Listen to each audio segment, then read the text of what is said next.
Ronde si parte. Da sabato le nuove squadre di volontari a presidio della sicurezza delle città saranno di fatto una realtà. Veronese è il modello preso ad esempio a livello nazionale, con i cosiddetti assistenti civici del sindaco Tosi a fare scuola in tutti i municipi in cui opereranno i gruppetti di cittadini paladini della sicurezza. Armati solo di una radio con cui comunicare alla polizia municipale le situazioni potenzialmente a rischio, gli assistenti civici scaligeri godono del benestare ufficiale di prefetture ed istituzioni locali e sono tutti rigorosamente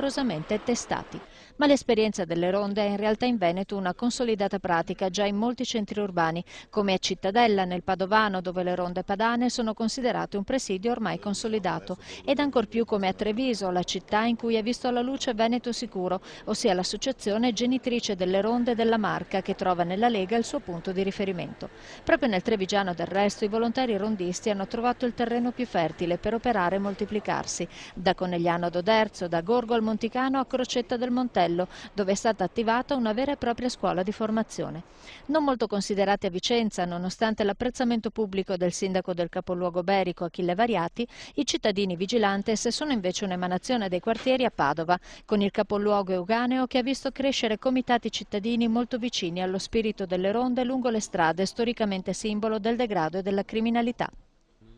I sindaci che vorranno organizzarsi per affidare a cittadini volontari il presidio della sicurezza dovranno comunque ora fare i conti con paletti e precetti ben precisi, sia per quanto riguarda l'affidabilità e l'integrità dei volontari, sia per quanto concerne il tipo di presidio che le ronde possono fare, equipaggiamento e modalità operative comprese.